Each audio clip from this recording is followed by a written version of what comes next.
Bonjour, nous sommes ici à Barcelone du Gers. Vous avez derrière moi l'Adour et après derrière le Lez, donc c'est le confluent des deux. Et nous sommes au mois de mars 1814, il y a à peine 207 ans. Napoléon donc a commencé à régner en 1806 et a abdiqué le 5 avril 1814. Et nous sommes bien le 2 mars 1814. Et c'était l'enjeu, c'était sauver la France. Les troupes qui étaient chassées d'Espagne, il fallait les retarder pour ne pas envahir la France. Mais après, qu'est-ce qui gênait tout le monde? C'était toutes les rivières. Les batailles, on les nomme la bataille de la Bidassoa, la bataille de la Nive, la bataille du Gave de Laurent, la bataille du Gave de Pau, la bataille... Et on arrive à la bataille de l'Adour. Il y a Orthez, la bataille à Orthez, où l'armée française est battue. Ils sont obligés de se retirer encore plus et traverser la Chalosse. Traverser la Chalosse, il faut un endroit stratégique pour passer. Et c'est l'Adour, à Aire-sur-Adour et à Barcelone, qui les intéresse. Pourquoi? Parce qu'ils sont rive gauche et ils mettent des forces rive droite. Mais le problème, il n'y a que deux ponts. Le pont de Barcelone que vous voyez derrière, puisque le pont d'Aire a été emporté en 1791, il n'y a plus de pont, donc là on ne peut pas passer. Et il y a un gué ici, à 500 mètres en amont. Et ce gué, sur l'Adour, permet à tout le monde de passer. Il y avait une colline derrière qui était facile, parce qu'on pouvait y mettre les canons, l'artillerie, et on pouvait empêcher cette armée de passer.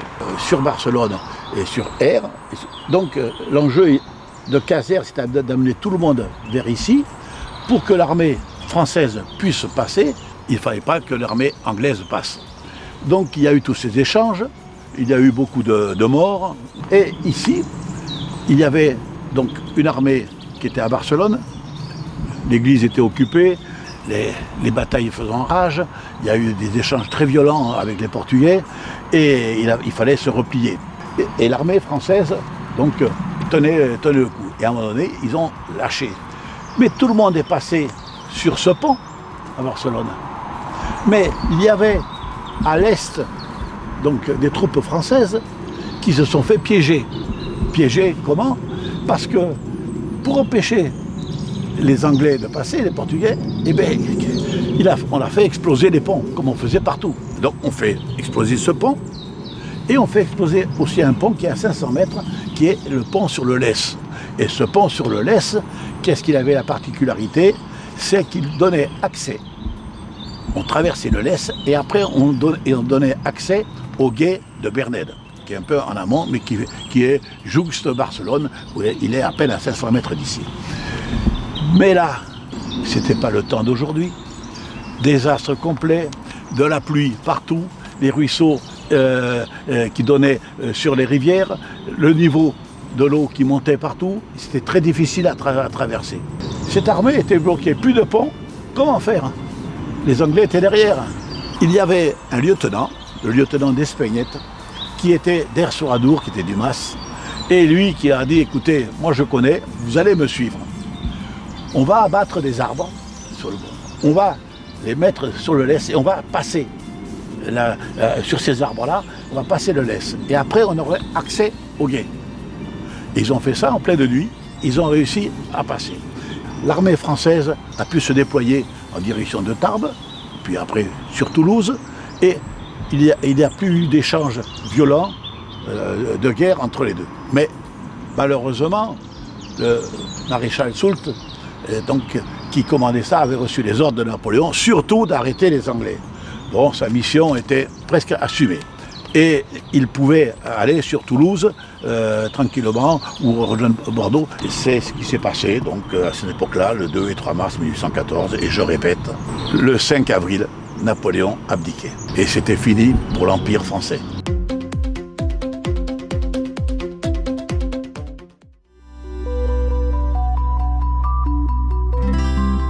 je m'appelle Marie Fischer, je suis co-gérante au GAEC Bacot à Saint-Sevé. On élève du coup avec mon associé Clément une centaine de chèvres des Pyrénées, une centaine de porcs gascons, 3 vaches bordelaises et puis tout un tas d'animaux en conservation en partenariat avec le Conservatoire des races d'Aquitaine. Tous nos animaux sont en plein air intégral toute l'année.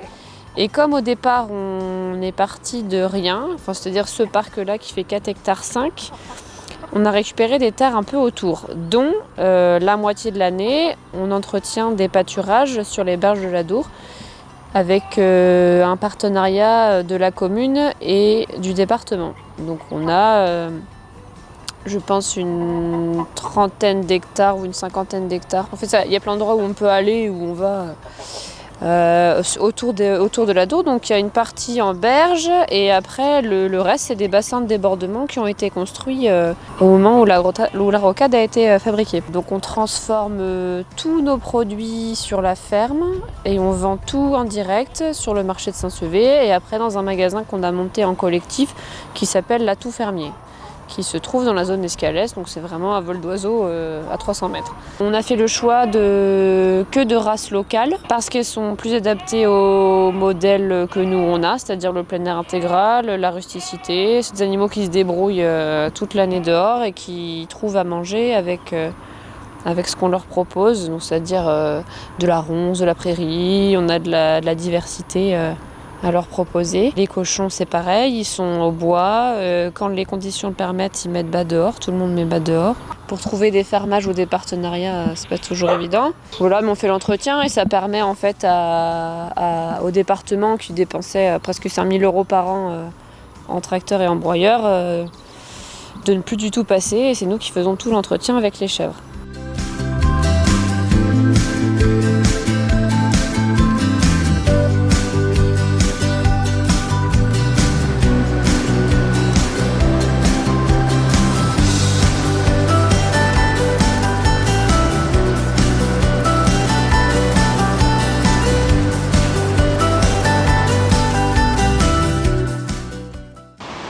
Le lit de l'Adour, c'est-à-dire là où nous nous trouvons, appartient à l'État. Depuis le pont d'Aire sur Adour jusqu'à l'embouchure. En réalité, le fleuve est navigable à la descente depuis Saint-Sevé jusqu'à Bayonne. À la remontée, il est navigable jusqu'à Mugron. Après, par contre, il est flottable, c'est-à-dire qu'on peut lâcher des arbres depuis le pont d'Aire.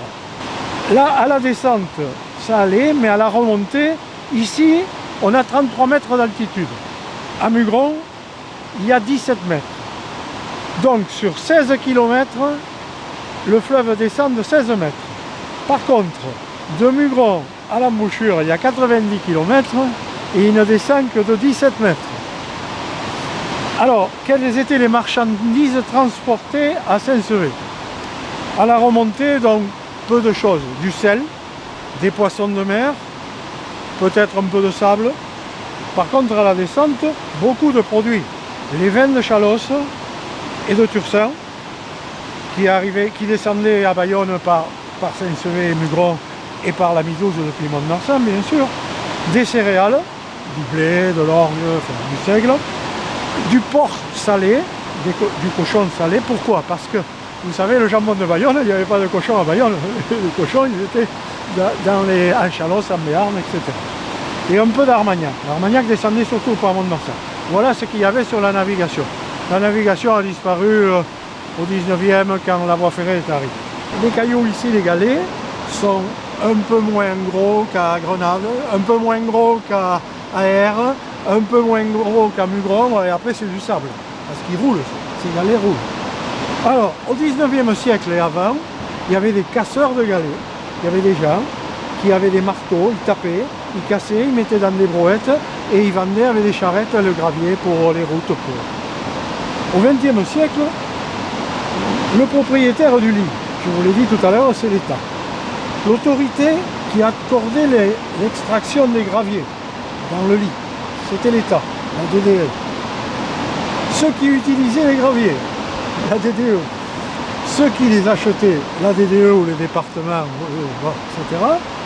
Donc, qu'est-ce qui s'est passé? les graviers, les extracteurs de gravier, mais ils ont sorti tout le gravier du lit. Il y a une anecdote là-dessus. Juste là derrière, il y a une gravière qui est connue par le nom, c'est la gravière Balavoine.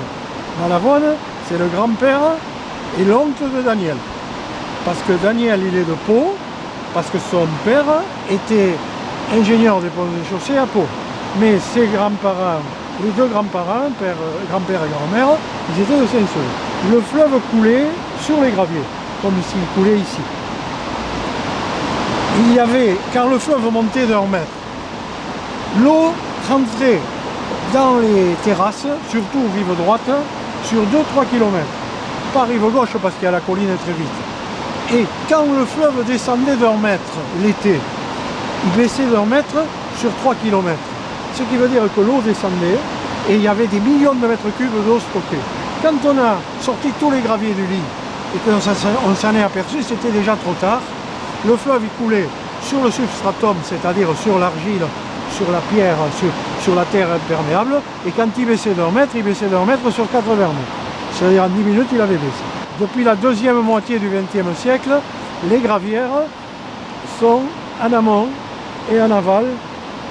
On fait des trous à 50 mètres au moins du fleuve pour ne pas que si jamais il part, il inonde. Et ça fait des trous depuis leur gravière jusqu'à Augrey, c'est-à-dire un peu plus loin à l'aval. Ils avaient un petit train de Decauville, une voie ferrée de 60 cm de large, avec des wagonnets, vous savez, qui se versent comme ça. Et il allait chercher le gravier, il le ramenait et il l'expédiait parce que les premiers graviers sont partis sur les routes par chemin de fer. Le pont que vous voyez derrière, c'est le deuxième pont chronologique de Saint-Sevé.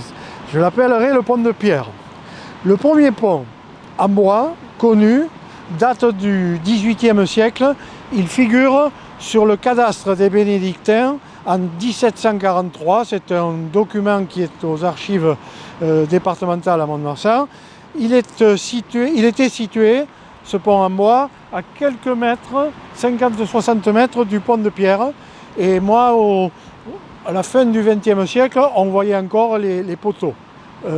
À l'époque, pour point de vue circulation, il n'y avait que des ponts tous les 16-17 km. Le pont de Mugron en aval, 17 km, le pont de Grenade, 12 ou 13 km en amont. Maintenant, il y a la 4 voies, bien sûr. Quand ils ont fait une levée de terre avec des énormes buses, ils ont fait ça l'été, bien sûr. Il n'y a pas eu d'inondation, il n'y a pas eu de crue, mais à 3 semaines de la fin du chantier, grosse crue, tout a été emporté. Les piétons passaient par le pont du chemin de fer et ils étaient obligés, il y avait des gardes pour faire passer parce qu'il y avait des trains de marchandises, bien sûr. Et les voitures, elles étaient obligées de passer ou à Mugron ou à Grenade, et les camions aussi. Alors, le troisième pont de Saint-Sevé, c'est le pont du chemin de fer qui a été construit par l'entreprise Fourchambault en 1888. Il a servi à la SNCF, enfin à la compagnie des chemins de fer du Midi et à la SNCF après, de 1889 à 2012. Et maintenant la voie est déclassée. Le pont va servir pour la voie verte qui va, pour l'instant elle va de Saint-Sevé à Dax, mais ils vont relier par le pont du chemin de fer là, Mont-de-Marsan à Dax et Mont-de-Marsan à Agenais.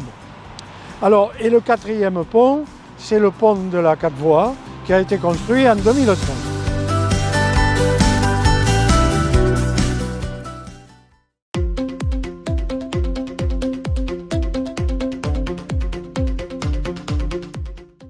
Alors ici nous nous trouvons dans le lieu dit le Bac, là sur la commune de Soupros.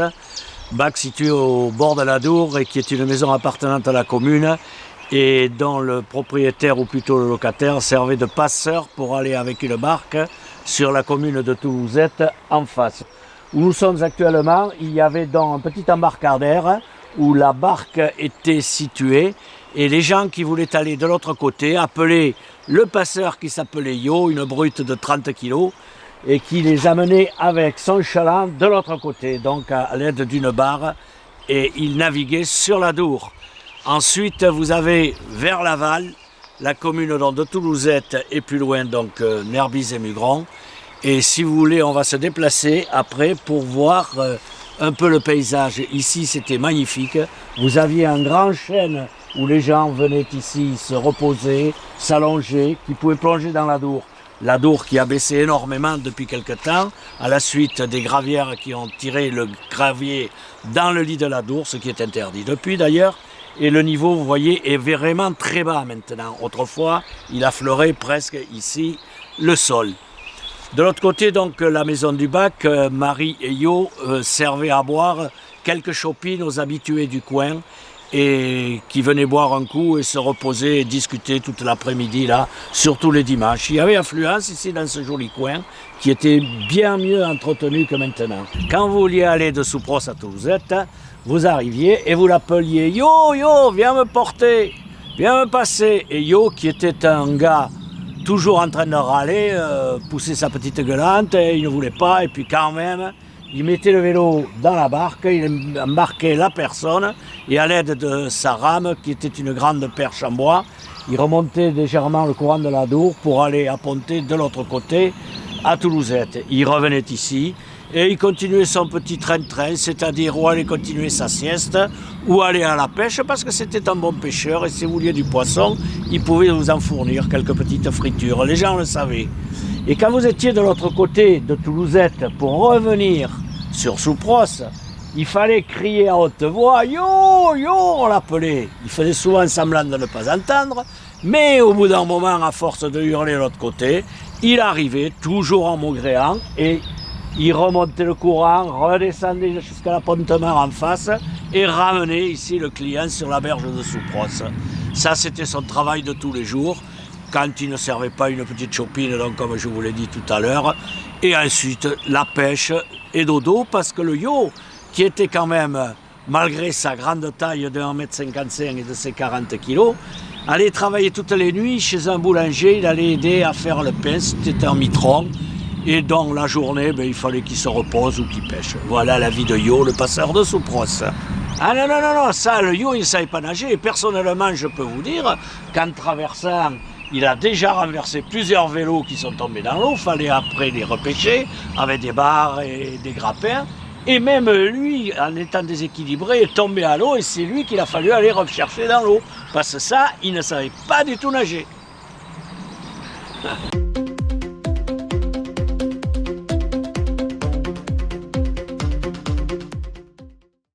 Alors le port de Mugron a fonctionné pendant de nombreuses années, était le départ de tout le vin du secteur et même jusque dans le Gers. Ils venaient amener le vin ici pour partir à Bayonne et via l'Angleterre, souvent et les pays nordiques. D'ailleurs, vous avez une rue qui s'appelle la rue du Vieux-Port. Dans cette rue, c'était une rue où il n'y avait que déchets tout le long.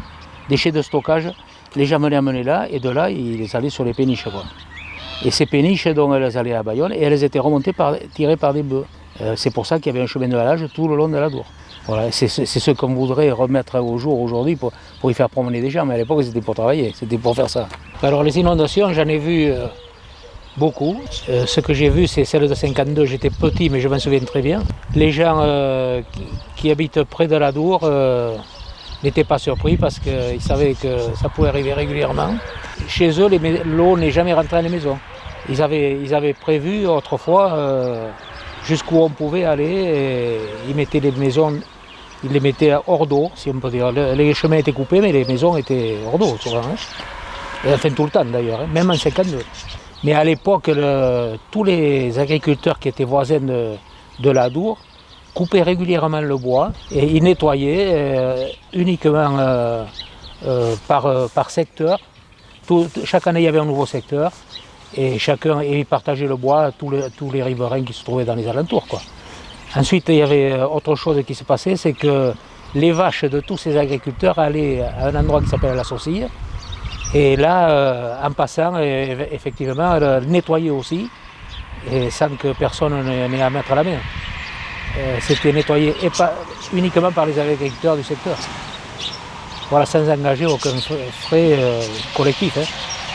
Après, quand les vaches quand on a arrêté d'amener les vaches à cette Saucille, là, Le problème qui s'est passé, c'est que plus personne ne s'en est occupé.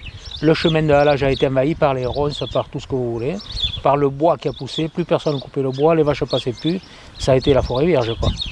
Et là, en 1990, la commune de Mugron j'étais adjoint au maire à l'époque, j'avais fait passer un bulldozer pour refaire le chemin de halage sur ce secteur, pour pouvoir faire marcher des gens, parce que on commençait à parler des sentiers pédestres. Et là, j'avais fait ouvrir ce passage que le conseil général a repris après et qui l'utilise actuellement, quoi, si vous voulez. J'ai commencé à pêcher avec mon grand-père, avec mon père, et je pêche encore, d'ailleurs avec mes petits-enfants maintenant. Et c'est pour ça que je connais l'Adour sur un secteur bien précis, entre le lieu-dit Michel jusqu'au pont de Mugron.